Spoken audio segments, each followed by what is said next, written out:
തിരുവനന്തപുരം മലയങ്കീഴിന് സമീപമാണ് ഈ കാണുന്ന പ്രോപ്പർട്ടി വിൽപ്പനയ്ക്കുള്ളത്. ടോട്ടലായിട്ട് 5 സെൻറ്റിൽ 1500 സ്ക്വയർ ഫീറ്റ് വരുന്ന നല്ല മനോഹരമായിട്ടുള്ളൊരു വീടാണ്. നമുക്ക് ഈ പ്രോപ്പർട്ടി നമുക്ക് അത്യാവശ്യം ബഡ്ജറ്റ് റേറ്റിൽ വാങ്ങാൻ പറ്റുന്ന ഒരു ലൊക്കേഷനാണ്. എങ്ങനെ വെച്ച് കഴിഞ്ഞാൽ ഇപ്പം നമുക്ക് തിരുവനന്തപുരം സിറ്റിയോട് അടുത്തോട്ടൊക്കെ വാങ്ങുന്നതിനനുസരിച്ചിട്ട് ഇതുപോലത്തെ ഒരു വീടാണെന്നുണ്ടെങ്കിൽ എങ്ങനെയായാലും 1 CR മേളിലേക്ക് പോകും. പക്ഷേ അവിടെ നിന്ന് ഇങ്ങോട്ടേക്ക് മാറി വാങ്ങിക്കുമ്പോഴത്തേക്കും നമുക്ക് ഏകദേശം ഒരു 10-40 ലക്ഷം രൂപ വില കുറച്ച് വാങ്ങാൻ സാധിക്കും. ആ രീതിയിലാണ് പ്രോപ്പർട്ടി ഉള്ളത്.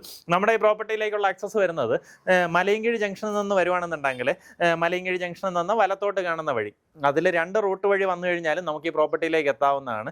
ആ റൂട്ട് കുറച്ചും താഴേക്ക് ഇറങ്ങുമ്പോൾ ശാന്തമൂല എന്ന് പറഞ്ഞ ജംഗ്ഷൻ ഉണ്ട്, അവിടെ നിന്ന് ലെഫ്റ്റ് എടുക്കുക. എന്നിട്ട് മച്ചേൽ ജംഗ്ഷനിൽ നിന്ന് വീണ്ടും ലെഫ്റ്റ്, അങ്ങനെ വരുമ്പോഴത്തേക്കും കുരുവിൻ മുകൾ എന്ന് പറഞ്ഞ ജംഗ്ഷൻ വരും. അവിടെ നിന്ന് വീണ്ടും ലെഫ്റ്റ് കാണുന്ന വഴി 1/2 കിലോമീറ്റർ വന്നു കഴിഞ്ഞാൽ നമുക്ക് ഈ പ്രോപ്പർട്ടിയായി. ആ രീതിയിലാണ് ആക്സസ് വരുന്നത്. ഇനി അതുപോലെ തന്നെ നമ്മൾ പ്രാവച്ചമ്പലത്ത് നിന്ന് വരുവാണെന്നുണ്ടെങ്കിൽ പ്രാവച്ചമ്പലത്ത് നിന്ന് മലയങ്കീഴേക്ക് പോകുന്ന വഴി മച്ചേൽ വഴി മലയങ്കീഴേക്ക് പോകുന്ന വഴി വന്നു കഴിഞ്ഞാൽ മച്ചേലിൽ നിന്ന് നമുക്ക് വലത്തോട്ട് കാണുന്ന അങ്ങനെ വന്നു കഴിഞ്ഞാൽ ഈ കുരുവിൻ മുകളിൽ നിങ്ങൾക്ക് എത്താൻ സാധിക്കും. ഈ രീതിയിൽ നമുക്ക് അത്യാവശ്യം നല്ല ചുറ്റുവട്ടം കിട്ടുന്നുണ്ട്.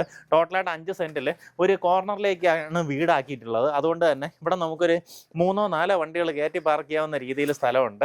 അതിന് വേണ്ടി സെപ്പറേറ്റ് ആയിട്ട് വേറെ ഗേറ്റും പ്രൊവൈഡ് ചെയ്തിട്ടുണ്ട്. കാറ് കയറ്റണ്ടെന്നുള്ളപ്പം നമുക്ക് ഈ ഒരു ഗേറ്റ് തുറന്ന് പ്രോപ്പർട്ടിക്കകത്തേക്ക് കയറാവുന്നതാണ്. കിട്ടുന്ന സ്പേസിലൊക്കെ ചെറിയ രീതിയിലുള്ള ഗാർഡനിങ് വർക്കുകളൊക്കെ ചെയ്തിരിക്കുന്നതായിട്ട് കാണാം. വീടിനകത്തേക്കുള്ള ദൃശ്യങ്ങൾ കാണാം. ഇങ്ങനെ നല്ല വലിയൊരു വരാന്ത സ്പേസിൽ നിന്നാണ് നമ്മൾ ഉള്ളിലേക്ക് പോകുന്നത്. പ്ലാവിൻ തടിയിലാണ് നമുക്ക് മുൻവശത്തുള്ള വാതിൽ, കട്ടള തുടങ്ങിയ വർക്കുകളെല്ലാം തന്നെ ചെയ്തെടുത്തിട്ടുള്ളത്. കയറി വരുന്നത് നമ്മുടെ ലിവിങ് സ്പേസിലേക്കാണ്. ഈ ഭാഗത്തായിട്ട് TV യൂണിറ്റ് വെക്കാവുന്ന രീതിയിൽ നീറ്റായിട്ടുള്ള വർക്കുകൾ ചെയ്തിട്ടുണ്ട്. സീലിങ്ങിലായാലും പ്രൊഫൈൽ ലൈറ്റിംഗ് കൊടുത്ത് നീറ്റാക്കിയിട്ടുണ്ട്. ഇവിടെ ഇങ്ങനെ ഒരു പാർട്ടീഷനൊക്കെ പ്രൊവൈഡ് ചെയ്ത് ഇവിടെയാണ് നമ്മുടെ ഡൈനിങ് സ്പേസ് വരുന്നത്. സ്റ്റെയറിൻ്റെ അടിയിലേക്കുള്ള സ്പേസിലേക്ക് നോക്കി ഈ കാണുന്നത് പോലെ അടച്ചിട്ടെടുത്തിട്ടുണ്ട്. ഇവിടെയാണ് നമ്മുടെ വാഷ് ഏരിയ സജ്ജീകരിച്ചിട്ടുള്ളത്. അതിൻ്റെതായാലും നല്ലൊരു ഡിസൈൻ വർക്കൊക്കെ കൊടുത്ത് നീറ്റ് ആക്കിയിട്ടുണ്ട്.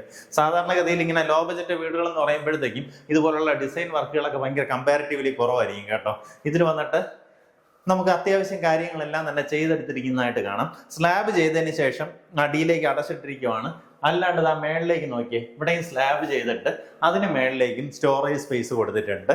അത്യാവശ്യം നല്ല രീതിയിൽ സ്പേഷ്യസ് ആയിട്ടുള്ള കിച്ചണാണ്. ഇത് നമ്മുടെ വർക്ക് ഏരിയ ആണ്. ഇവിടെ നിന്ന് വീണ്ടും നമ്മുടെ ബാക്ക് യാർഡിലേക്ക് ഇറങ്ങാവുന്ന രീതിയിൽ പ്രൊവിഷനുണ്ട്. വെള്ളത്തിൻ്റെ സൗകര്യത്തിനായിട്ട് കിണറുണ്ട്. അതുപോലെ തന്നെ പിൻവശത്തായിട്ടാണ് അലക്കുകല്ലും സംവിധാനങ്ങളെല്ലാം ഒരുക്കിയിട്ടുള്ളത്. ഇതാണ് നമ്മുടെ വീടിൻ്റെ ചുറ്റുവട്ടം വരുന്നത്. അത്യാവശ്യം നിറയെ വീടുകളുള്ള ഒരു ലൊക്കേഷനാണ്. മലയങ്കീഴ് ജംഗ്ഷനിൽ നിന്ന് കഷ്ടിച്ചൊരു 2.25 കിലോമീറ്റർ ആ രീതിയിലാണ് ഡിസ്റ്റൻസ് വരുന്നത്. പ്രോപ്പർട്ടിയിലേക്ക് ഒരു 6-7 മിനിറ്റ് ഡ്രൈവ്, ആ സമയത്തിനകത്ത് നമുക്ക് പ്രോപ്പർട്ടിയിലേക്ക് എത്താം. നമുക്ക് താഴത്തെ നിലയിൽ ഒരു ബെഡ്റൂമാണ് വരുന്നത് കേട്ടോ. അറ്റാച്ച്ഡ് ബാത്റൂമോട് കൂടിയിട്ടുള്ള റൂമാണ്. ഇതുപോലുള്ള കബോർഡെല്ലാം ഓൾറെഡി ചെയ്തിട്ടുണ്ട്. ബാത്റൂമിനകത്ത് നമുക്ക് കമോഡെല്ലാം വരുന്നത് സെറ പോലുള്ള ഫിറ്റിങ്സ് ആണ് ഉപയോഗിച്ചിട്ടുള്ളത്. നമുക്കിത് ഈ റെയിലിംഗ് എല്ലാം സ്റ്റീലിലാണ് ചെയ്തിട്ടുള്ളത്. അതുപോലെ തന്നെ നമുക്ക് എല്ലാ ചുമരുകളിലും ഇതുപോലുള്ള ഒരു ടെക്സ്ചർ വർക്ക് ചെയ്തിരിക്കുന്നതായിട്ട് കാണാം. അതിപ്പോൾ എല്ലാ റൂമുകളിലും ആ ഒരു രീതിയിലുള്ള വർക്കുകൾ ചെയ്തിട്ടുണ്ട് കേട്ടോ. മേളിലേക്ക് വരുമ്പോഴത്തേക്കും നമുക്ക് അറ്റാച്ച്ഡ് ബാത്റൂമോട് കൂടിയിട്ടുള്ള 2 ബെഡ്റൂംസാണുള്ളത്. ഇതിലെന്താ ഒരു ചുമര് നോക്കിയേ, ഇതുപോലൊരു ടെക്സ്ചർ വർക്കാണ് ചെയ്തിട്ടുള്ളത്. എല്ലാ റൂമുകളിലും കബോർഡ് സ്ഥാപിച്ചിട്ടുണ്ട്. 3 പാളിയിൽ ഒരു കബോർഡ് ചെയ്തിട്ടുണ്ട്. അറ്റാച്ച്ഡ് ബാത്റൂമോട് കൂടിയിട്ടുള്ള റൂമാണ്.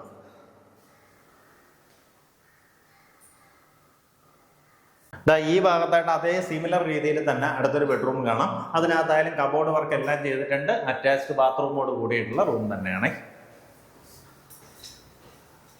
പിൻവശത്തേക്ക് അത്യാവശ്യം വലിപ്പമുള്ളൊരു ഓപ്പൺ ടെറസേന പ്രൊവൈഡ് ചെയ്തിട്ടുണ്ട്. ഈ ഭാഗത്തായിട്ട് വാഷ് ഏരിയ, നമ്മുടെ വാഷിംഗ് മെഷീൻ വെക്കാനുള്ള പ്രൊവിഷൻ ചെയ്തിട്ടുണ്ട്. നമുക്കിവിടെ ആയിട്ടൊന്ന് അയ കെട്ടിക്കഴിഞ്ഞാൽ തുണിയെല്ലാം ഇവിടെ തന്നെ ഉണങ്ങാനിടാൻ സാധിക്കും. അതുപോലെ തന്നെ മുൻവശത്തേക്ക് നോക്കുകയാണെന്നുണ്ടെങ്കിൽ നമുക്കൊരു ബാൽക്കണി സ്പേസും കാണാൻ സാധിക്കും. ശരിക്കും അത്യാവശ്യം നല്ല പീസ്ഫുൾ ആയിട്ടുള്ള ഒരു ലൊക്കേഷനാണ് കേട്ടോ. എങ്ങനെ വെച്ച് കഴിഞ്ഞാൽ സിറ്റിയുടെ അതുപോലുള്ള ബഹളോ കാര്യങ്ങളോ ഒന്നുമില്ല. നമുക്ക് നല്ലൊരു നാട്ടിൻപുറ ഏരിയ എന്ന് തന്നെ പറയാം. പക്ഷേ ഇവിടെ നിന്ന് സിറ്റിയിലേക്ക് പോകാനാണെന്നുണ്ടെങ്കിൽ വളരെ എളുപ്പവുമാണ്. ആ രീതിയിലുള്ള ഒരു പ്രോപ്പർട്ടി. ഇതിന് താല്പര്യമുള്ളവർക്ക് നേരിട്ട് ഇതിൻ്റെ ഉടമയെ വിളിക്കാം. നമുക്കിതിൻ്റെ ഒരു സാധ്യത എന്ന് പറഞ്ഞു കഴിഞ്ഞാൽ വരും വർഷങ്ങളിൽ ഏറ്റവും അധികം ഡെവലപ്മെൻറ്റ് സാധ്യത എന്ന് പറഞ്ഞാൽ സിറ്റിയുടെ ഔട്ട്സ്കേർട്സ് ആണ്. അപ്പോൾ അങ്ങനെ അതിൽ അത്യാവശ്യം ഇപ്പം നല്ല രീതിയിൽ റെസിഡൻഷ്യൽ പ്രോജക്ട്സ് വരുന്ന ഒരു ലൊക്കേഷനാണ് മലയങ്കീഴ്. അപ്പോൾ ഈ പ്രോപ്പർട്ടിക്ക് താല്പര്യമുള്ളവർ നേരിട്ട് വിളിച്ച് ഉദ്ദേശിക്കുന്ന വില 63 ലക്ഷം രൂപയാണ് ഉദ്ദേശിക്കുന്ന വില. 5 സെന്റ് സ്ഥലം തന്നെയുണ്ട്. അതിനകത്താണ് നമുക്ക് 1500 സ്ക്വയർ ഫീറ്റ് വരുന്ന ഈ വീട് നിർമ്മിച്ചിട്ടുള്ളത്. ഉദ്ദേശിക്കുന്ന വില 63 ലക്ഷം രൂപയാണ്. ഈ പറഞ്ഞിരിക്കുന്ന വിലയിൽ നെഗോസിയേഷൻ സാധ്യതയുണ്ട്. ആ കാര്യം ഉടമയായിട്ട് തന്നെ സംസാരിച്ച് ഡീലാക്കാവുന്നതാണ്.